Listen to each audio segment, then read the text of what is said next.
प्यारे विद्यार्थियों, आज हम राम लक्ष्मण परशुराम संवाद का 5वां चौपाई एवं दोहा काव्य सौंदर्य एवं भावार्थ बताने जा रहे हैं। तुम तो काल हाँक जनु लावा, बार बार मोहिलाग बुलावा। सुनत लखन के बचन कठोरा, परसु सुधार धरेउ कर घोरा। अबजन जाय दोष मोहिलोगु, कटुवादी बालक बधयोगु। बाल बिलोक बहुत मैं बाँचा, अब यहु मरनिहार भा साँचा। कौशिक कहा क्षमी अपराधु, बाल दोष गुण गनहि न साधु। खर कुठार में अकरुण कोही, आगे अपराधी गुरुद्रोही। उतर देत छोड़े बिन मारे, केवल कौशिक सील तुम्हारे। न त यही काटि कुठार कठोरे, गुरहि उरेण होते श्रम थोरे। गाधीसु नु कह हृदय हस, मुनि हरिहरे सूझ। अयमय खांड न ऊखमय, अजहु न बूझ अबूझ। तुम तो माने आप तो, लक्ष्मण जी कह रहे हैं परशुराम जी से कि आप तो काल माने मौत को, हाँक माने आवाज़ लगाकर बुला रहे हैं। जन माने जानो मानो, लावा माने बुला रहे हैं।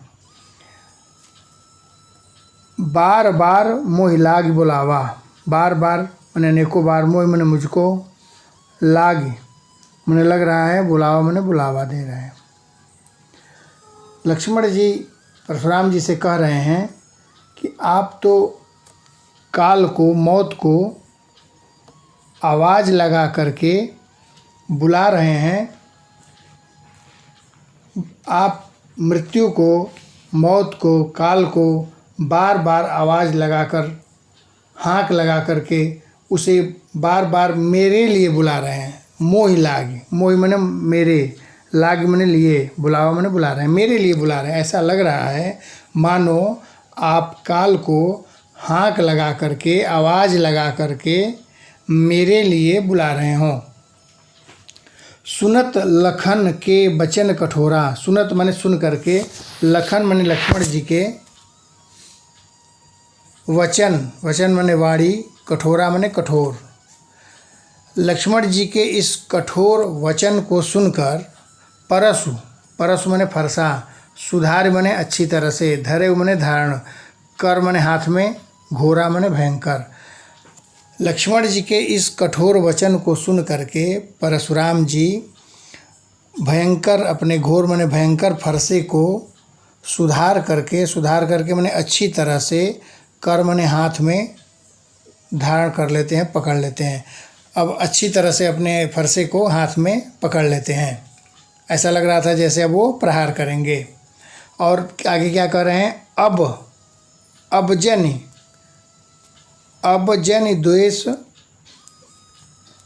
जन देई दोष मोहि लोगु। कह रहे हैं कि अब जन माने नहीं, देई माने दीजिएगा, दोष माने दोष, मोहि माने मुझको, लोगु माने लोग। कह रहे हैं कि लोगों को संबोधित करके परशुराम जी कह रहे हैं कि अब मुझे दोष मत देना आप लोग, क्योंकि कटुवादी, कटु माने कड़वा बोलने वाला, बालक माने लड़का, बधयोगु माने मरने के योग्य है, वध के ही योग्य है। कह रहे हैं कि अब हे लोगों, अब मुझे दोष मत दीजिएगा, क्योंकि यह कड़वा बोलने वाला बालक वध के योग्य ही है, मरने के योग्य ही है। आगे क्या कह रहे हैं परशुराम जी, बाल बिलोक, बाल माने बच्चा, बिलोक माने जान करके, बिलोक मतलब जानकर, बहुत माने बहुत अधिक, मैं, बाचा माने बचाया। कह रहे कि बच्चा जान करके, बालक जान करके मैंने इसे बहुत बचा दिया। अब ये माने ये, मरनिहार मरने वाला, भा माने है, साँचा माने सचमुच के। अब यह बालक सचमुच में मरने वाला है, क्योंकि बच्चा जान करके हमने इसे बहुत बचा लिया। कौशिक वंशी, अर्थात विश्वामित्र जी कौशिक वंशी थे, उनके पूर्वज का नाम था कौशिक, तो विश्वामित्र के लिए प्रयोग हुआ है कौशिक। कहा माने कहते हैं, क्षमी माने क्षमा कीजिए, अपराधु माने अपराध को। तब विश्वामित्र जी वहाँ बोलते हैं, कहते हैं कि इसके अपराध को क्षमा कर दीजिए, इस बच्चे के अपराध को, बालक के अपराध को क्षमा कर दीजिए। बाल दोष, बाल माने बच्चे के, दोष गुण, गुण और दोष, गुण और दोष, दोष और गुण माने अच्छाई और बुराई को, गनाई माने गिनती, न माने नहीं, साधु। कह जो साधु होते हैं वो बच्चे के गुण और दोषों की गिनती नहीं करते हैं, इसलिए आप इस बालक के अपराध को क्षमा कर दीजिए। खर, खर माने होता है तीखी, तीव्र धार वाला। कुठार माने फरसा, खर कुठार, तीव्र धार वाला फरसा।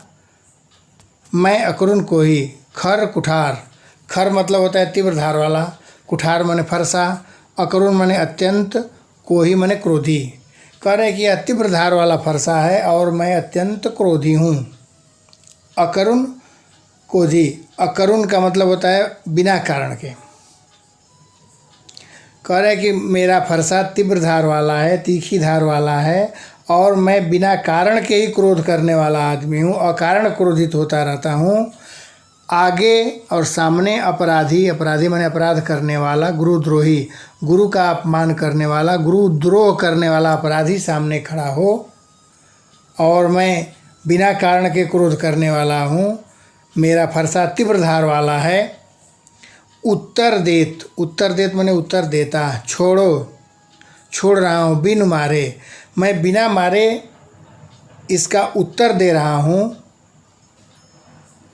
तीव्र धार वाला मेरा फरसा है, मैं बिना कारण के क्रोध करने वाला हूँ। सामने गुरु का अपमान करने वाला अपराधी है, गुरुद्रोह करने वाला अपराधी है, उसका मैं उत्तर दे रहा हूँ और बिना मारे छोड़ रहा हूँ। तो उसका कारण क्या है? केवल माने मात्र, कौशिक मतलब विश्वामित्र जी के लिए प्रयोग हुआ है। शील माने सजनता, तुम्हारे माने आपके। हे कौशिक, हे विश्वामित्र, कौशिक वंशी विश्वामित्र, केवल आपकी सज्जनता के कारण ऐसा कर रहा हूँ। उसको, उस बालक का मैं उत्तर दे रहा हूँ, इसको, इसका वध नहीं कर रहा हूँ, इसको मार नहीं रहा हूँ।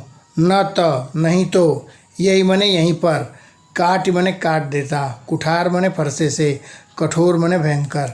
इस कठोर फरसे से, भयंकर फरसे से इसको यहीं काट डालता, अर्थात इसको मृत्यु को भेज देता, इसे मार डालता। गुरय, गुरय मने गुरु के। उऋण, उऋण मने मुक्त होना, होते मने हो जाता। श्रम मने परिश्रम, थोड़े मने थोड़े से, थोड़े से परिश्रम से ही मैं अपने गुरु के ऋण से मुक्त हो जाता। गाधीसु, अब ये आगे है दोहा। गाधीसु, गाधीसु वंशी अर्थात विश्वामित्र जी, इनके पूर्वज का नाम था गाधीसु भी। तो गाधीसुनु कह, हृदय हंस, कह हमने कहते हैं, हृदय मने अंदर ही अंदर, मन ही में, हृदय से, हंस मने हंस करके। तब परशुराम जी के उपरोक्त बातों को सुन करके विश्वामित्र जी मन ही मन मुस्कुरा रहे हैं और सोच के रहे हैं। क्या सोच रहे हैं? मुनि, मुनि मतलब मुनि को अर्थात परशुराम जी को, हरिहरे मतलब हरा हरा ही, सूझ मने दिखाई दे रहा है। परशुराम जी चूँकि मुनि सब पर विजय प्राप्त कर दिए हैं, सारे राजाओं को कई बार पृथ्वी राजा विहीन कर दिए हैं, तो सबको उन्हीं की भांति राम और लक्ष्मण को भी समझ रहे हैं, सब उनको हरा हरा ही दिखाई देता है। उन्हीं राजाओं की भांति राम और लक्ष्मण को भी समझ रहे हैं। अयमय, अयमय मतलब लोहे के। खाड़, खाड़ का यहाँ पर दो अर्थ है। एक खाड़ का अर्थ होता है गन्ने का जो बना होता है गुड़, और दूसरा खाड़ मतलब तलवार। अयमय खाड़ न ऊखमय, अजहू न बूझ अबूझ। कह रहे हैं कि अजहू मतलब अभी तक, न मने नहीं, बूझ मने बूझना समझना, अबूझ मने अनजान। कह रहे हैं जिसको ये ऊखमय गन्ने का खाड़ समझ रहे हैं, जो मुंह में डालते ही गल जाता है, वो जिसको समझ रहे हैं, असल में वो गन्ने का खाड़ नहीं है, गन्ने के गुड़ नहीं है, बल्कि क्या है? लोहे के अयमय खाड़। खाड़ दूसरे, खाड़ का दूसरा अर्थ होगा तलवार। ये लोहे की तलवार हैं, जिसको गन्ने का खाड़ समझ रहे हैं, गुड़ समझ रहे हैं। अजहू न बूझ अबूझ, अभी तक अनजान बने हुए हैं, और राम और लक्ष्मण को इन्हें समझ नहीं रहे हैं और अभी तक अनजान बने हुए हैं। अब हम इसके काव्य सौंदर्य को बताते हैं। भावार्थ पूरा हुआ तो नंबर 1 है काव्य सौंदर्य में काल है सगुण भक्ति काल। नेक्स्ट है भाषा इसकी अवधि, छंद, चौपाई एवं दोहा। नेक्स्ट पॉइंट होगा रामचरितमानस के बालकांड से लिया गया है।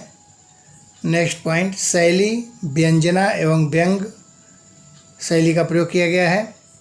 रस, पूरे काव्यांश में रौद्र और वीर रस झलकता है। इसके बाद आगे देखते हैं, इसमें उत्प्रेक्षा अलंकार है। तुम तो काल हाँक जन लावा, तुम तो काल हाँक जन लावा। तुम तो ऐसा लग रहा है जैसे काल को हाँक करके बुलावा दे करके, मानो ऐसा लग रहा है कि तुम काल को, मृत्यु को बुला करके, आवाज़ लगा करके बुला रहे हो, मानो ऐसा लग रहा है। तो यहाँ पर पूरी पंक्ति में उत्प्रेक्षा अलंकार है। और खाड़, खाड़ का 2 अर्थ है, एक गन्ने का खाड़ और एक तलवार। तो खाड़ का 2 अर्थ है, तो यहाँ पर श्लेष अलंकार है। श्लेष अलंकार वहाँ होता है जहाँ एक ही शब्द के एक से अधिक अर्थ हो, वहाँ श्लेष अलंकार होता है। और उत्प्रेक्षा अलंकार वहाँ होता है जहाँ उपमेय में उपमान की संभावना व्यक्त की जाती है, वहाँ पर उत्प्रेक्षा अलंकार होता है। पुनरुक्ति है, बार बार पुनरुक्ति का प्रयोग किया गया है, पुनरुक्ति प्रकाश अलंकार।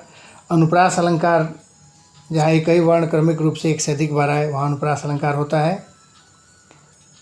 जैसे कुछ जगह हम बता दे रहे हैं, लगभग हर पंक्तियों में है। बालक, बालक बधयोगु, ब 2 बार है। गुण गनहि, ग 2 बार है, यहाँ भी अनुप्रास अलंकार है। आगे अपराधी, अ 2 बार है, यहाँ भी अनुप्रास अलंकार है। काटि कुठार, क यहाँ भी अनुप्रास अलंकार है। क 3 बार है, यहाँ पर अनुप्रास अलंकार 2 बार अगर जहाँ होता है, अगर प्रकार लिखना हो तो 6 का अनुप्रास होगा। 2 से अधिक बार है तो वहाँ वृत्त्यानुप्रास होगा। यहाँ 3 बार है तो यहाँ वृत्त्यानुप्रास लिख सकते हैं, परंतु अनुप्रास भी लिखेंगे तो सही है। इसके बाद हृदय हास्य, ह 2 बार, यहाँ भी अनुप्रास अलंकार है। इस तरह से लगभग हर पंक्तियों में अनुप्रास अलंकार है। और नेक्स्ट पॉइंट है काव्य सौंदर्य में क्रोध के कारण परशुराम राम एवं लक्ष्मण को नहीं पहचान पा रहे हैं। क्योंकि परशुराम जी इतने क्रोधी हैं, इतने क्रोध में है शिव जी के धनुष टूट जाने से, कि वो राम और लक्ष्मण को की वास्तविकता को नहीं पहचान रहे हैं। इस तरह से भावार्थ एवं काव्य सौंदर्य संपन्न हुआ। नेक्स्ट वीडियो में आगे वाला बताएंगे। अगर किसी तरह का कोई डाउट हो, इसमें समस्या हो समझने में या काव्य सौंदर्य में किसी में भी, तो कमेंट निश्चित रूप से करें, यथाशीघ्र दूर करने का प्रयास किया जाएगा।